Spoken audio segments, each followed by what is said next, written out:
নেতানিয়াহুর সঙ্গে ছবি তুলতে চায় না বিশ্ব নেতারা, বললেন তুরস্কের পররাষ্ট্রমন্ত্রী।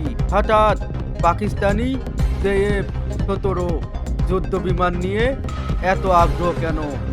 সিরিয়া থেকে 250টি ছাগল চুরি করল ইসরায়েলি সেনারা। দখলের হুমকি ট্রাম্পের। ভবিষ্যৎ নিয়ে শঙ্কিত গ্রিনল্যান্ডবাসীরা।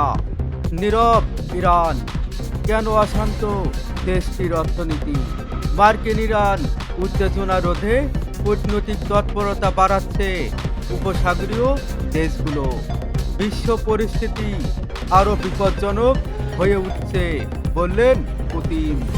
যুক্তরাষ্ট্রের সব বিকল্প খোলা, পাল্টা ব্যবস্থার হুঁশিয়ারি ইরানের। 700 বিক্ষোভকারীর ফাঁসি স্থগিত করল ইরান।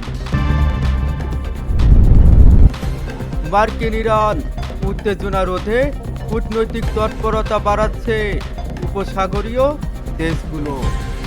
ইরানের চলমান দেশ জুড়ে বিক্ষোভ এবং যুক্তরাষ্ট্রের প্রেসিডেন্ট ট্রাম্পের সামরিক হুমকিতে গভীর উদ্বেগে রয়েছে আরব উপসাগরীয় দেশগুলো।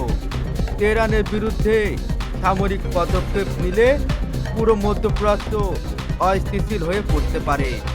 এমন আশঙ্কায় যুক্তরাষ্ট্রকে সংযত থাকতে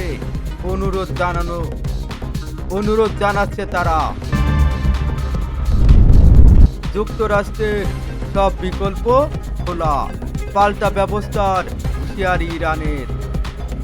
ইরানের চলমান নজিরবিহীন গণবিক্ষোভ ও রক্তক্ষয়ী সংঘর্ষের প্রেক্ষাপটে জাতিসংঘ নিরাপত্তা পরিষদের এক জরুরি বৈঠকে যুক্তরাষ্ট্র ও ইরান পাল্টাপাল্টি হুঁশিয়ারি বিনিময় করেছে। 800 বিক্ষোভকারীর ফাঁসি স্থগিত করল ইরান।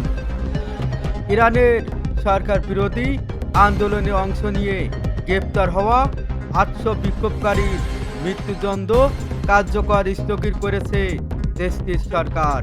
হোয়াইট হাউসের আয়োজিত এক সংবাদ ব্রিফিংয়ে মার্কিন প্রেসিডেন্ট সেক্রেটারি ক্যারোলিন লিভিট এই তথ্য নিশ্চিত করেছে।